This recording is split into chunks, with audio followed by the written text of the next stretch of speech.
محترم سامعین، اللہ تبارک و تعالی نے اپنے بندوں پر بے شمار رحمتیں نازل فرمائی ہیں اور ان رحمتوں کا دروازہ ہمیشہ کھلا رہتا ہے۔ ان میں سب سے بڑی اور قیمتی نعمت نماز ہے، جو نہ صرف ایک عبادت ہے بلکہ انسان کے لیے دنیا اور آخرت کی کامیابی کا مکمل راستہ بھی ہے۔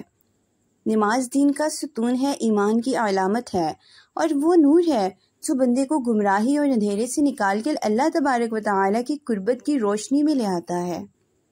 5 وقت کی نمازوں میں ہر نماز کی ایک اپنی الگ شان، فضیلت اور روحانی اثرات ہیں، لیکن عصر کی نماز ایک خاص مقام رکھتی ہے۔ یہ وہ وقت ہے جب دن اپنے اختتام کی طرف بڑھ رہا ہوتا ہے، روشنی آہستہ آہستہ مانت پڑ رہی ہوتی ہے اور انسان دن بھر کے مشاغل میں گہرا ڈوبا ہوا ہوتا ہے۔ ایسے میں اللہ تبارک و تعالیٰ کے حضور حاضری دینا ایک ایسی سعادت ہے جو نہ صرف ایمان کو تازگی بخشتی ہے بلکہ رزق، برکت، تحفظ اور رحمت کے دروازے بھی کھول دیتی ہے۔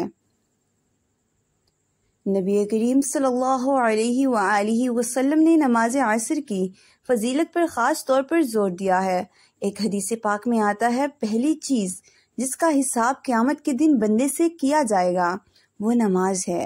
اگر نماز درست ہوئی تو باقی اعمال بھی درست ہوں گے۔ یہ الفاظ ہمیں سمجھاتے ہیں کہ نماز کی حفاظت اور وقت کی پابندی ہماری نجات کا پہلا زینہ ہے۔ اسی طرح ایک اور مقام پر نبی کریم صلی اللہ علیہ وآلہ وسلم نے خود فرمایا، جو شخص گرمی کی شدت کے باوجود نماز عصر ادا کرے، اللہ تبارک و تعالیٰ اسے دوزخ کی آگ سے محفوظ رکھے گا۔ سوچئے، عصر کی نماز نہ صرف گناہوں کی معافی کا ذریعہ ہے بلکہ یہ جہنم کی آگ سے حفاظت کا ایک مضبوط قلعہ بھی ہے۔ محترم سامعین، عصر کی نماز کا وقت دراصل انسان کے لیے ایک یاد دہانی ہے کہ دنیا کے جھمیلوں میں کھو کر اپنے رب تعالیٰ کو نہ بھولیں۔ یہ وہ لمحہ ہے جس دن کی مشقت اپنے عروج پر ہوتی ہے اور انسان کے لیے اپنے کام چھوڑ کر مسجد یا جائے نماز کی طرف آنا نفس پر بھاری محسوس ہوتا ہے، لیکن یہی قربانی دراصل ایمان کی علامت ہے۔ یہ نماز ہمیں یہ سکھاتی ہے کہ دنیاوی کاموں کے بیچ میں بھی اللہ تبارک و تعالیٰ کے حکم کو ترجیح دینا ضروری ہے۔ عصر کی نماز کی ایک اور بہت بڑی فضیلت یہ ہے کہ یہ دل کو سکون اور روح کو تازگی عطا کرتی ہے۔ دن بھر کی تھکن اور ذہنی دباؤ کے بعد جب کوئی بندہ وضو کرتا ہے اور نماز کے لیے کھڑا ہوتا ہے، اللہ اکبر کہتا ہے، تو گویا وہ دنیا کی ساری فکریں پیچھے چھوڑ دیتا ہے اور وہ اپنے رب تعالیٰ کے حضور حاضر ہو جاتا ہے۔ اس لمحے کا سکون دنیا کی کسی اور چیز سے حاصل نہیں کیا جا سکتا۔ حضرت علی رضی اللہ تعالی عنہ کا فرمان ہے، جو شخص نماز عصر کا اہتمام کرتا ہے، اللہ تبارک و تعالی اس کے دل کو نور سے بھر دیتا ہے اور اس کی زندگی میں سکون اور قرار عطا فرماتا ہے۔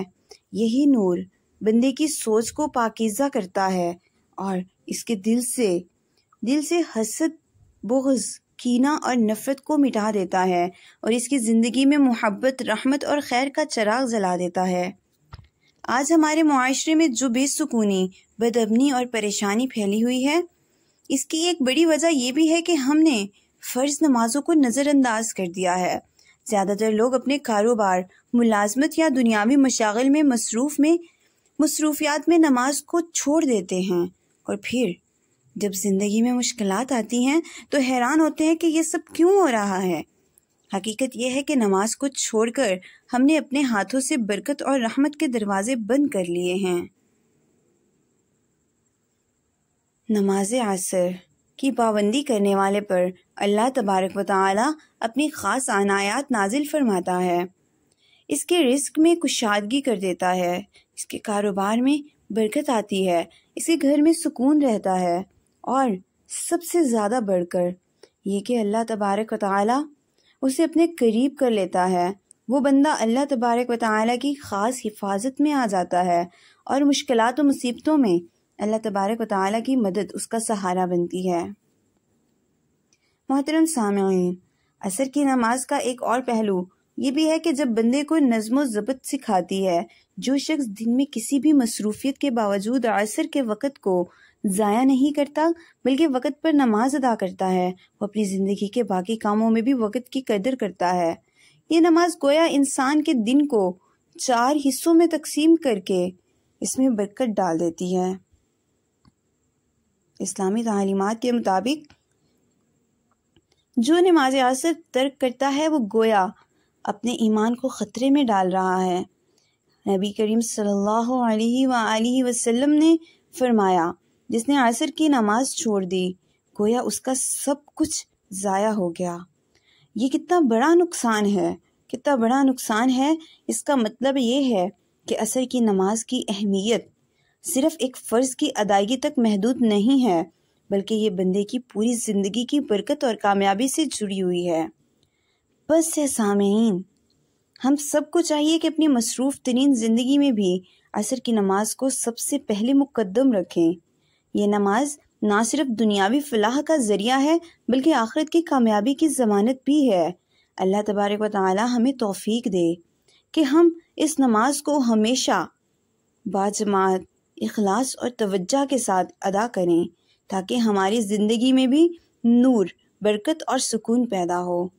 جب انسان اللہ تبارک و تعالی اور اس کے نبی صلی اللہ علیہ وآلہ وسلم کی بتائی ہوئی راہ سے ہٹ جاتا ہے تو اس کی زندگی کا سکون چھن جاتا ہے، برکت ختم ہو جاتی ہے اور دل میں ایک ایسا خلا پیدا ہو جاتا ہے جو دنیا کی کسی بھی چیز سے نہیں بھر سکتا۔ یہ خلا نہ دولت بھر سکتی ہے، نہ شہرت، نہ طاقت، نہ ہی کسی بڑے منصب کا جاہ و جلال۔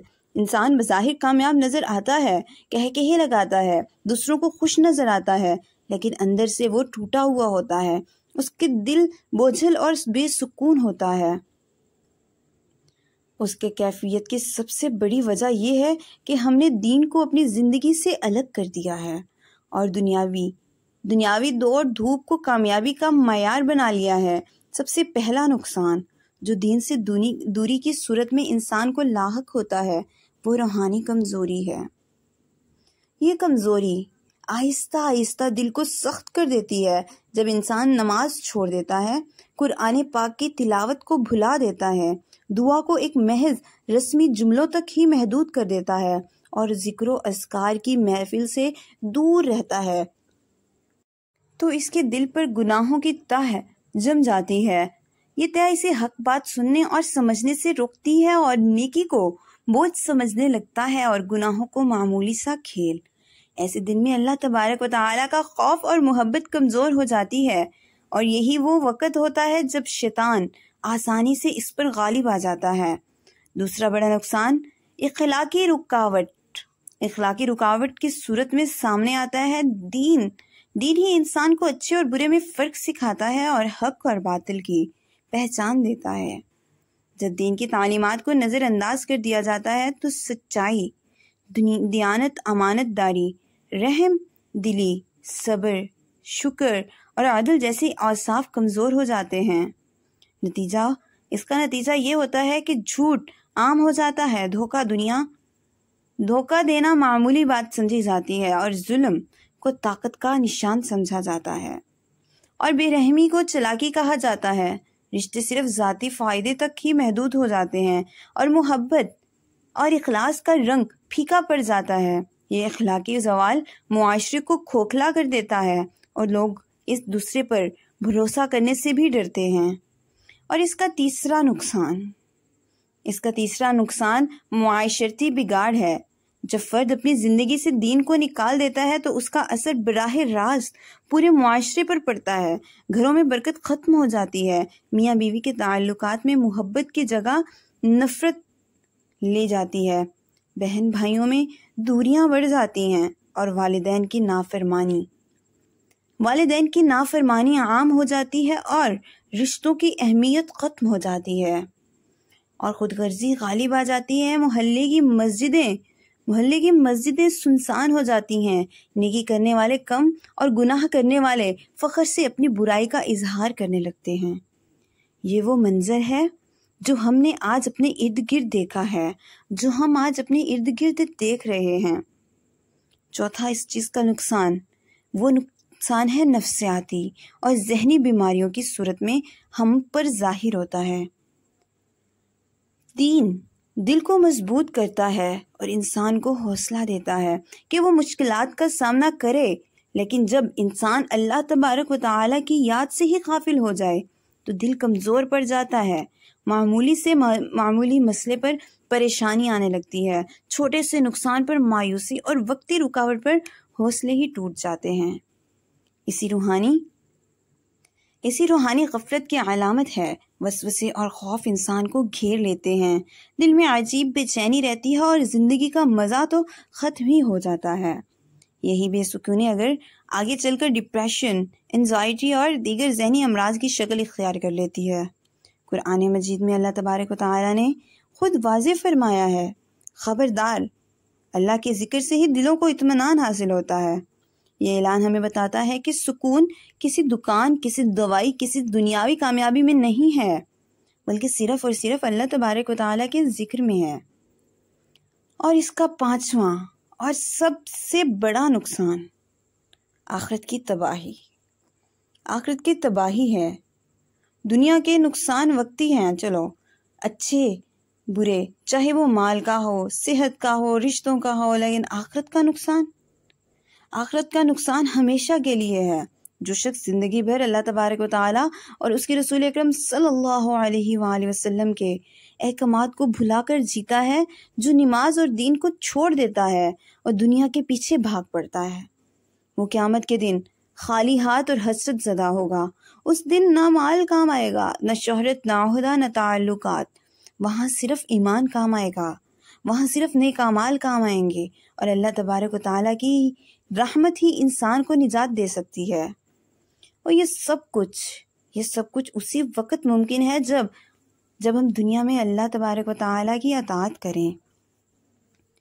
یہ تمام نقصانات ایک حقیقت ہیں، اور ان کا آغاز اس وقت ہوتا ہے جب انسان نماز کو چھوڑ دیتا ہے، قرآن پاک کو بھلا دیتا ہے، جس کو ذکر و اذکار کو معمول سے نکال دیتا ہے، اور صدقہ اور خیرات کو غیر ضروری سمجھتا ہے۔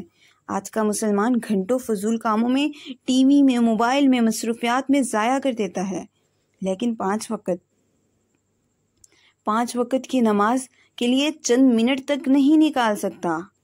ہم دنیاوی وعدوں کے لیے اپنی نیند، اپنا سب کچھ، آرام، سکون، سہولت قربان تک کر دیتے ہیں، لیکن اللہ تبارک و تعالیٰ کے حکم کے لیے قربانی دینے کو تیار ہی نہیں ہوتے۔ یہی وجہ ہے کہ ہماری زندگیوں سے رحمت اور برکت اٹھ گئی ہے۔ اگر ہم اپنی زندگی کو سنوارنا چاہتے ہیں، اپنے گھروں میں سکون، اپنے گھروں میں رزق میں برکت چاہتے ہیں، اپنی آخرت کو بہتر بنانا چاہتے ہیں، تو ہمیں فوری طور پر دین کی طرف لوٹنا ہوگا۔ ہمیں نماز کو اپنے دن کا سب سے اہم کام بنانا ہوگا۔ ہمیں قرآن کی تلاوت کو روز کا معمول بنانا ہوگا، علم دین کو سیکھنا ہوگا اور اپنی زندگی کو اسلامی اصولوں کے مطابق ڈھالنا ہوگا۔ جب ہم یہ سب کریں گے تو نہ صرف ہماری ذاتی زندگیاں بہتر ہوں گی، بلکہ ہمارے گھر، خاندان اور پورا معاشرہ ہی سنور جائے گا۔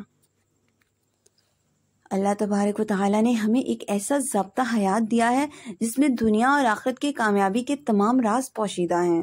اگر ہم اس پر عمل کریں تو وہ سکون، عزت اور کامیابی پا سکتے ہیں جس کا خواب ہر انسان دیکھتا ہے، لیکن اگر ہم نے اس سے غفلت کی تو ہم بھی انہی قوموں کی طرح تباہ ہو جائیں گے جنہوں نے اللہ تبارک و تعالیٰ کے احکامات کو چھوڑ دیا، اور وہ پھر ذلت اور رسوائی کا ان کا مقدر ہی بنی۔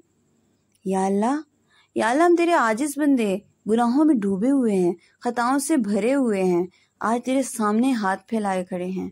اے رب تو جانتا ہے ہمیں، ہمارے دلوں کے حال کو تو جانتا ہے، ہمارے آنکھوں کے آنسوؤں کو دیکھتا ہے، ہمارے سینے کی دھڑکن سنتا ہے۔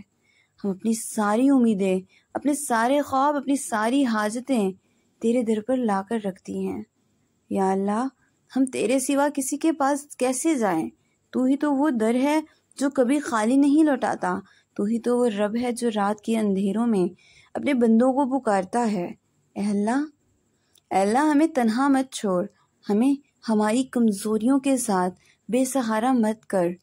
اے پروردگار ہمارے گناہ بہت ہیں، لیکن تیری رحمت ان سے کہیں زیادہ ہے۔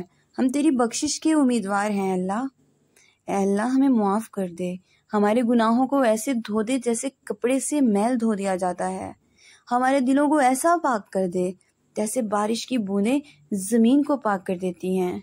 آمین یا رب العالمین۔ گزارش ہے کہ اللہ تبارک و تعالیٰ کے 99 ناموں میں سے کوئی ایک سا نام لے کر کمنٹ میں ضرور شیئر کریں۔ شکریہ۔ جزاکم اللہ خیرا کثیرا۔ وعلیکم السلام ورحمۃ اللہ وبرکاتہ۔